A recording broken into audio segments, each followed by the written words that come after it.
പടച്ചവനെ ഈ 10 ദിവസങ്ങള് ഒരു ഹാജി ജീവിക്കുന്നവനെ പോലെ ഹറാമ് കാണാതെ ഹറാമ് കേൾക്കാതെ 5 നേരം നിസ്കരിച്ചുകൊണ്ട് സുന്നത്ത് നിസ്കരിച്ചത് കൊണ്ട് ഖുർആൻ ഓതിയിട്ട് ദിക്റുകൾ പറഞ്ഞ് സദഖ കൊടുത്ത് ഒരുപാട് സൽക്കർമ്മങ്ങൾ ചെയ്തിട്ട് ഈ പരിശുദ്ധമായ ദിനങ്ങൾ ഹയാതാക്കാൻ കഴിഞ്ഞാൽ ഈ പരിശുദ്ധമായ 10 ദിവസങ്ങള് അല്ലാഹു സത്യം ചെയ്ത് പറഞ്ഞ ഏറ്റവും കൂടുതൽ പ്രതിഫലം കിട്ടുന്ന ഈ ഭൂമിയുടെ തൊലിക്ക് മുകളിലെ ഏറ്റവും ശ്രേഷ്ഠമായ ദിനങ്ങളെന്ന് പ്രവാചകം പഠിപ്പിച്ചു തന്ന അല്ലാഹുവിന് ഏറ്റവും ഇഷ്ടപ്പെട്ട ദിനങ്ങള് ഈ ദിനങ്ങൾ സൽക്കർമ്മം കൊണ്ട് അലങ്കരിക്കണം. അല്ലാഹു അതിനുള്ള ഭാഗ്യം നൽകുമാറാകട്ടെ. ഈ 10 ദിവസങ്ങൾ എന്റെ പ്രിയപ്പെട്ടവരെ, ആ 10 ദിവസങ്ങളിൽ 5 ദിവസം കഴിഞ്ഞുപോയി. ഇനിയുള്ളത് 5 ദിവസം അൽഹംദുലില്ലാ ബുധനാഴ്ച വരെ, ശനി ഞായർ തിങ്കൾ ചൊവ്വ ബുധൻ 5 ദിവസമുണ്ട്. ഈ 5 ദിനരാത്രങ്ങൾ ഇബാദത്തുകൾ കൊണ്ട് അലങ്കരിക്കാൻ അല്ലാഹു നമുക്ക് ഭാഗ്യം നൽകുമാറാകട്ടെ. എന്റെ പ്രിയപ്പെട്ടവരെ, മഹാനായ ജുബൈർ റളിയല്ലാഹു തആല അൻഹു തനിക്ക് കഴിയില്ല എന്ന് തോന്നുമാർ ഇബാദത്തുകൾ ചെയ്യുമായിരുന്നു. തന്നെ കൊണ്ട് പറ്റാത്തതുമായ അത്രയും പ്രയാസപ്പെട്ടാണെങ്കിലും ഒരുപാട് സൽക്കർമ്മങ്ങൾ അവിടെ നിന്ന് ഈ ദിനങ്ങളിൽ ചെയ്യുമായിരുന്നു. ചോദിക്കുമ്പോൾ പറയുമായിരുന്നു, ഇത് അല്ലാഹുവിന് ഏറ്റവും ഇഷ്ടപ്പെട്ട ദിനങ്ങളാണ്. എന്റെ പ്രിയപ്പെട്ടവരെ, ഒരുപാട് നന്മകൾ മഹാനായ ഖുദാമ റളിയല്ലാഹു തആല അൻഹു മഹാനവറുകൾ രോഗം പിടിച്ച് കിടക്കുമ്പോഴും അതിന്റെ 10 ദിവസങ്ങൾ ഇബാദത്തുകൾ കൊണ്ട് അലങ്കരിക്കുമായിരുന്നു. അവിടുത്തെ ദിവസങ്ങൾ അങ്ങനെ ആ 10 ദിനങ്ങൾ ഒരുപാട് സൽക്കർമ്മങ്ങൾ എന്റെ പ്രിയപ്പെട്ട സഹോദരങ്ങൾ അമലുകൾ ചെയ്യുമായിരുന്നു എന്ന് ചരിത്രങ്ങൾ നമുക്ക് പഠിപ്പിച്ചു തരികയാണ്. പക്ഷെ നമ്മളെ സംബന്ധിച്ചിടത്തോളം ഈ നല്ല ദിനങ്ങൾ നമ്മളിലേക്ക് കടന്നു വന്നിട്ട് പോലും നമുക്ക് സൽക്കർമ്മങ്ങൾ അധികമായി ചെയ്യാൻ കഴിയുന്നില്ല എന്നുള്ളതാണ്. ഒരുപാട് നന്മകൾ എന്ത് നേടി ഈ പരിശുദ്ധമായ ദിനങ്ങൾ നമ്മളിലേക്ക് കടന്നു വന്നിട്ട് നമുക്ക് എന്ത് അമലുകൾ ചെയ്യാൻ കഴിഞ്ഞു? അറഫ ദിനം കടന്നു വരുന്നു. ഏറ്റവും മഹത്വമേറിയ അൽ ഹജ്ജു അറഫ, ഹജ്ജ് എന്ന് പറഞ്ഞാൽ അറഫയാണെന്ന് നബിയനാ റസൂലുള്ളാഹി സ്വല്ലല്ലാഹു അലൈഹി വസല്ലം. ആ ദിനങ്ങളൊക്കെ നമ്മളിലേക്ക് കടന്നു വരുമ്പോൾ എന്റെ പ്രിയപ്പെട്ടവരെ, എന്താണ് അറഫ ദിനത്തിന്റെ ശ്രേഷ്ഠത? എന്താ? അറഫ ദിനത്തിൽ നോമ്പ് പിടിക്കാൻ പറയുമ്പോൾ അന്നത്തെ ദിവസം പോലും നോമ്പ് പിടിക്കാൻ കഴിയാത്തവർ നമുക്കൊന്ന് പോകണം. അറഫയിലേക്ക് കടന്നു ചെന്നാൽ ലക്ഷക്കണക്കിന് ഹാജിമാർ അല്ലാഹുവേ പടച്ചവനെ റബ്ബിന്റെ മുന്നിൽ പശ്ചാത്തപിച്ചുകൊണ്ട് ജീവിതത്തിൽ ചെയ്ത പാപങ്ങൾ മുഴുവനും കഴുകിക്കളഞ്ഞ് നരകത്തിൽ നിന്ന് സ്വർഗത്തിന്റെ അവകാശികളായി കടന്നു പോകുന്ന ദിവസമാണ് അറഫ. എന്താണ് അറഫയുടെ മഹത്വം? എന്താ? മഹാനായ പ്രവാചകൻ സ്വല്ലല്ലാഹു അലൈഹി വസല്ലമ തങ്ങൾ പരിശുദ്ധമായ ഖുർആനിലും ഹദീസിലും ധാരാളം ഹദീസുകൾ കാണാം, ആയത്തുകൾ കാണാം. അറഫയുടെ മഹത്വം എന്താണ്? അല്ലാഹുവിന്റെ ഖുർആൻ പറയുകയാണ്, വൽയൗമിൽ മൗഊദ് വശാഹിദിൻ വമശൂദ്. പരിശുദ്ധമായ ഖുർആൻ വാഗ്ദാനം ചെയ്യപ്പെട്ട ആ ദിവസം തന്നെയാണ് സത്യം. അല്ലാഹു പറയുകയാണ്, വൽയൗമിൽ മൗഊദ്. അതാ അവിടെ നിന്ന് പറയുകയാണ്, വാഗ്ദാനം ചെയ്യപ്പെട്ട ദിവസം തന്നെയാണ് സത്യം. ഈ ആയത്തിൽ മശ്ഹൂദ് എന്ന് പറയുന്നു. എന്റെ പ്രിയപ്പെട്ടവരെ, അതിന്റെ വിശദീകരണം കാണാം. അത് പരിശുദ്ധമായ ദുൽഹജ്ജിൽ അറഫ ദിവസത്തെ കുറിച്ചാണ് പണ്ഡിതന്മാര് പഠിപ്പിക്കുകയാണ്. നബി ഹുറൈറ റളിയല്ലാഹു തആല അൻഹു ഖാല റസൂലുള്ളാഹി സ്വല്ലല്ലാഹു അലൈഹി വസല്ലം അൽ യൗമുൽ മൗഊദ് യൗമുൽ ഖിയാമ ويوم المشهود يوم العرفة والشاهد يوم الجمعة. ഈ ആയത്തിനെ വിശദീകരിച്ചുകൊണ്ട് അബൂ ഹുറൈറ റളിയല്ലാഹു തആല അൻഹു പറയുന്നു, മുത്തുനബി പറഞ്ഞതായിട്ട് വാഗ്ദാനം ചെയ്യപ്പെട്ട ദിവസം എന്ന് പറയുന്നത് ഖിയാമത്ത് നാള്. അതാണ് വാഗ്ദാനം ചെയ്യപ്പെട്ട ദിനം. എന്റെ പ്രിയപ്പെട്ട സഹോദരങ്ങളെ, മഹാനവറുകൾ പറയുന്നു, സാക്ഷ്യം വഹിക്കപ്പെടുന്നത് എന്ന് പറയുന്നത് അത് അറഫ ദിവസമാണ്. അള്ളാഹു നമുക്ക് ഈമാൻ നൽകി അനുഗ്രഹിക്കുമാറാകട്ടെ. ഈ ലോകത്തെ ദിനങ്ങളിൽ വെച്ച് ഏറ്റവും ശ്രേഷ്ഠമായ ദുൽഹജ്ജിലെ ആദ്യത്തെ 10 ദിനങ്ങളിൽ അള്ളാഹുവിന്റെ മാർഗത്തിൽ ജിഹാദിനേക്കാൾ അള്ളാഹുവിന്റെ അടുക്കൽ ശ്രേഷ്ഠകരമായ പ്രതിഫലം നേടിയെടുക്കാൻ കഴിയുന്ന ദിനങ്ങളാണ് ഈ ദുൽഹജ്ജ് 1 മുതൽ 10 വരെ. അതിലെ ഏറ്റവും മഹത്വമേറിയ ഏറെ ശ്രേഷ്ഠകരമായ ഒരു ദിവസമാണ് അറഫ ദിവസം. ആ അറഫ ദിവസത്തിൽ എന്റെ പ്രിയപ്പെട്ടവരെ, നമ്മളൊക്കെ നോമ്പ് പിടിക്കാറുണ്ട്. അവിടെ എല്ലാവരും അറഫയിൽ അവരെല്ലാവരും നോമ്പ് പിടിക്കാതെ അള്ളാഹുവിന്റെ തൃപ്തിയും പൊരുത്തവും കരസ്ഥമാക്കിയിട്ട് റബ്ബിന്റെ മുന്നിൽ ഞാൻ ഒന്നുമല്ലെന്ന് പറഞ്ഞ് അള്ളാഹുവിന്റെ മുന്നിൽ യാചിക്കുന്ന സമയം നമ്മളിവിടെ നാട്ടിൽ നോമ്പ് പിടിക്കാറുണ്ട്. എന്റെ പ്രിയപ്പെട്ടവരെ, അള്ളാഹുവിന്റെ അനുഗ്രഹവും ദീനി ഉമ്മത്തിന് മേൽ പൂർണ്ണമായി ഇറക്കപ്പെട്ട അത് അന്നാണല്ലോ പരിശുദ്ധമായ ഖുർആനിന്റെ അവസാനത്തെ ആയത്ത് നമുക്ക് ഇറക്കപ്പെട്ടത്. എന്റെ പ്രിയപ്പെട്ടവരെ, പ്രവാചകൻ സല്ലല്ലാഹു അലൈഹി വസല്ലമ തങ്ങളുടെ ഹജ്ജത്തുൽ വിദാഇന്റെ പ്രഭാഷണങ്ങളൊക്കെ നമുക്കറിയാം, ഒരുപാട് ജീവിതത്തിൽ ഉപകാരപ്പെടുന്ന പ്രഭാഷണങ്ങൾ. അതുകൊണ്ട് എന്റെ പ്രിയപ്പെട്ടവരെ, ഇനിയുള്ള ദിനങ്ങൾ നമുക്ക് പാഴാക്കി കളയാനില്ല. നമുക്ക് ഒരുപാട് നന്മകൾ ചെയ്യാൻ കഴിയണം. ഈ ദിനങ്ങളിൽ അല്ലാഹുവിന്റെ മുന്നിൽ ഇനിയുള്ള ദിനങ്ങളിലെ രാത്രികൾക്ക് വലിയ മഹത്വമുണ്ട്. 8, 9, 10 3 ദിനങ്ങൾ. ആ രാത്രികൾ നമ്മൾ ഹയാത്താക്കണം.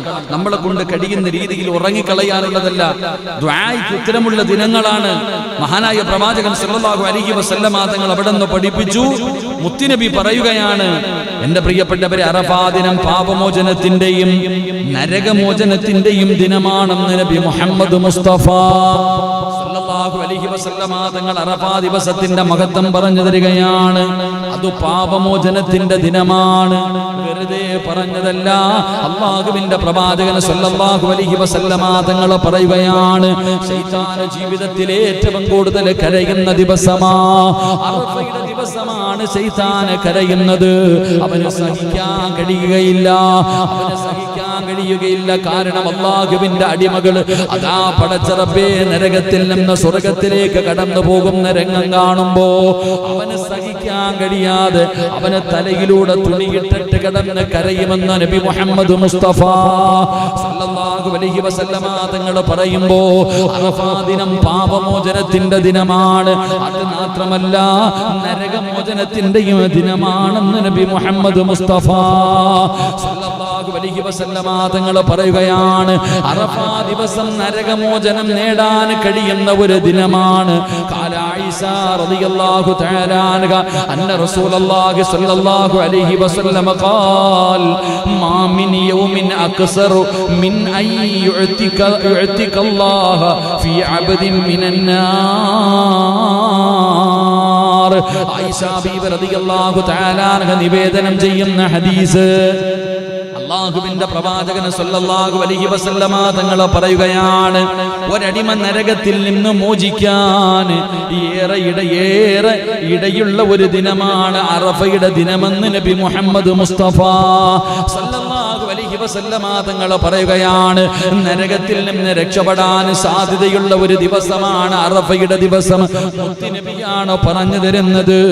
എന്നിട്ട് പ്രവാചകൻ അവിടെ നിന്ന് പറയുകയാണ്, അല്ലാഹുവിന്റെ മലക്കുകൾ അന്നത്തെ ദിവസം ഇബാദത്ത് ചെയ്യുന്നവർ, അല്ലാഹുവിനെ വഴിപ്പെട്ടുകൊണ്ട് ജീവിക്കുന്നവർ, ഒരുപാട് നന്മകൾ ചെയ്യുന്നവർ, അങ്ങനെ ചെയ്യുന്നവരെ കാണുമ്പോ അല്ലാഹു മലക്കുകളോട് അവരെ കുറിച്ച് പ്രശംസിക്കുകയാണ്. അല്ലാഹു മലക്കുകളോട് അവരെ കുറിച്ച് പറഞ്ഞു കൊടുക്കുമെന്ന് ആദരവായ പ്രവാചകൻ നബി മുഹമ്മദ് മുസ്തഫ സല്ലല്ലാഹു അലൈഹി വസല്ലമ തങ്ങൾ അവിടെ നിന്ന് പറയുകയാണ്, എന്റെ പ്രിയപ്പെട്ടവരെ, അംർ ഇബ്നു ശുഐബ് റളിയല്ലാഹു തആല അൻഹു അന്ന നബി സല്ലല്ലാഹു അലൈഹി വസല്ലം ഖാല ഖൈറു ദുആ യൗമി അറഫാ. എന്റെ പ്രിയപ്പെട്ടവരെ, എല്ലാവരും അല്ലാഹുവിനോട് ദുആ ചെയ്യുന്നവരാണ്. ദുആ ചെയ്തിട്ട് നമ്മൾ ഒരുപാട് ദുആ ചെയ്യുന്നുണ്ട്. നമ്മുടെ വലിയൊരു പരാതിയാണ്, ഉസ്താദേ ദുആ ചെയ്തിട്ട് രോഗം മാറിയില്ല, കടം മാറിയില്ല, ജോലി കിട്ടിയില്ല, പ്രയാസങ്ങൾ മാറുന്നില്ല.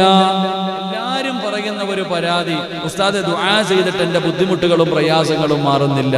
അല്ലാഹു നമുക്ക് ഈമാൻ നൽകുമാറാകട്ടെ. പരാതിയല്ലേ? നമ്മളാരും അംബാനിയുടെ മക്കളാ ചോദിച്ചോടനെ കിട്ടാൻ.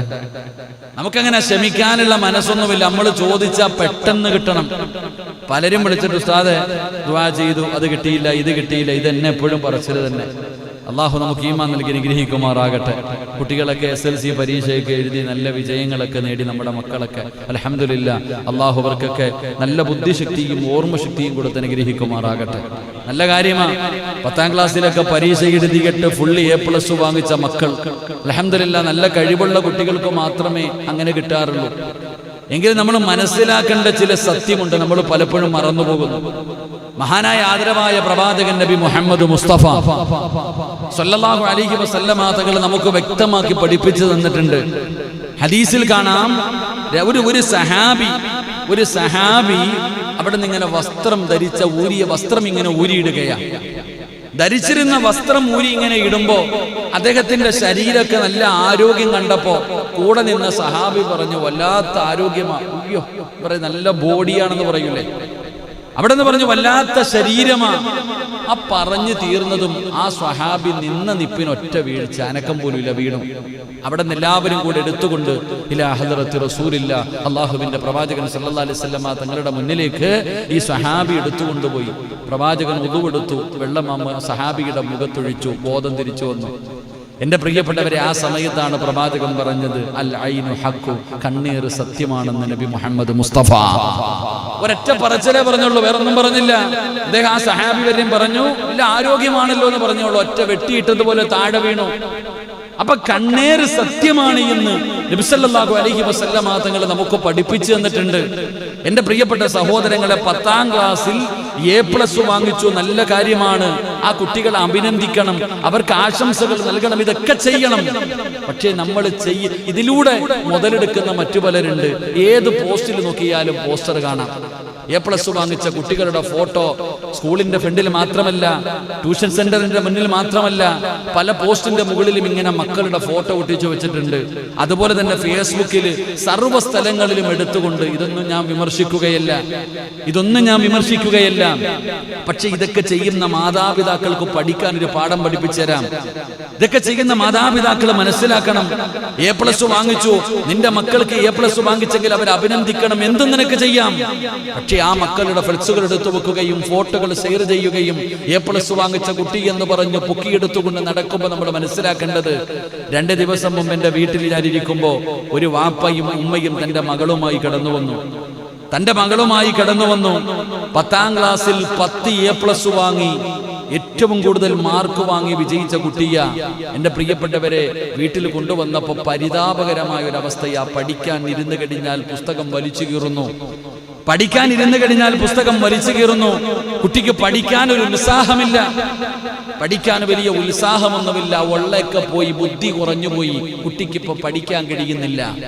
ആ സമയത്ത് ഞാൻ ചോദിച്ചു, ഫ്ലെക്സ് എടുത്ത് വെച്ചായിരുന്നോ? ഞാൻ ചോദിച്ച ചോദ്യം ഞാൻ ആ പിതാവിനോട് ചോദിച്ചു വെച്ചിരുന്നോ? കാണുന്ന എവിടെയും എല്ലാ സ്ഥലങ്ങളിലും കൊണ്ടുപോയി സ്റ്റേജിൽ കയറ്റിയിട്ട് സമ്മാനം കൊടുക്കുവാനും ഫേസ്ബുക്കിൽ എഴുതിയിടാനും വലിയ വലിയ ഫോട്ടോസുകൾ വെക്കാൻ തയ്യാറാകുമ്പോൾ നമ്മൾ മനസ്സിലാക്ക്, ഈ പോകുന്ന മനുഷ്യൻ നോക്കിയിട്ട് എന്തൊരു ബുദ്ധിയാടായി കുട്ടിക്ക്, ഇതൊരു ബുദ്ധിയാ. സ്വന്തം മക്കള് A+ വാങ്ങിക്കാത്ത മക്കളോട് മാതാപിതാക്കളെ പറയാ, അബൂബക്കറിന്റെ മോളെ കണ്ടോ? എന്റെ പ്രിയപ്പെട്ട സഹോദരങ്ങളെ, ഒറ്റ വാക്കുമതി. സത്യം പറഞ്ഞാൽ സങ്കടം തോന്നി എനിക്ക്. ആ പ്രിയപ്പെട്ട പൊന്നുമോൾ പുസ്തകം പഠിക്കാൻ കഴിയുന്നില്ല, വളരെ പ്രയാസത്തിൽ. എന്തുകൊണ്ട് നമ്മുടെ സുമ്മത്ത് ഇത് മനസ്സിലാക്കുന്നില്ല? നമ്മുടെ ഉമ്മമാർ, നമ്മുടെ മാതാപിതാക്കൾ അപ്പത്തെ ഒരോളം എല്ലാവരും ഒന്ന് അറിയിക്കണം, എല്ലാരും ഒന്ന് അറിയിച്ചൊക്കെ ഇത്തിരി വലിയതാക്കണം. അതൊക്കെ അങ്ങോട്ട് കഴിയുമ്പോ അവസാനം പിന്നെ ഒന്നുമില്ലാതെ വീടിനകത്തിരിക്കുന്ന അവസ്ഥ. ഇത് ഈ ഒരെണ്ണം മാത്രമല്ല. ഒരിക്കൽ കണ്ണൂർ വഴുതിന് പോയപ്പോ ഭക്ഷണം കഴിക്കാൻ പോയൊരു വീട്ടിലും ഇതേ സംഭവം. അദ്ദേഹത്തിന്റെ പ്രിയപ്പെട്ട മകളെ കുറിച്ച് അപ്പോഴും ഞാൻ ഇതേ വാക്യം തന്നെയാ ചോദിച്ചത്. എന്റെ പ്രിയപ്പെട്ടവരെ, ഞാൻ പറഞ്ഞത് ഹദീസാണ്. അൽ ഐനു ഹഖുൻ, കണ്ണീർ സത്യമാണെന്ന് നബി മുഹമ്മദ് മുസ്തഫ. മറ്റൊരു ഹദീസ് കാണാം,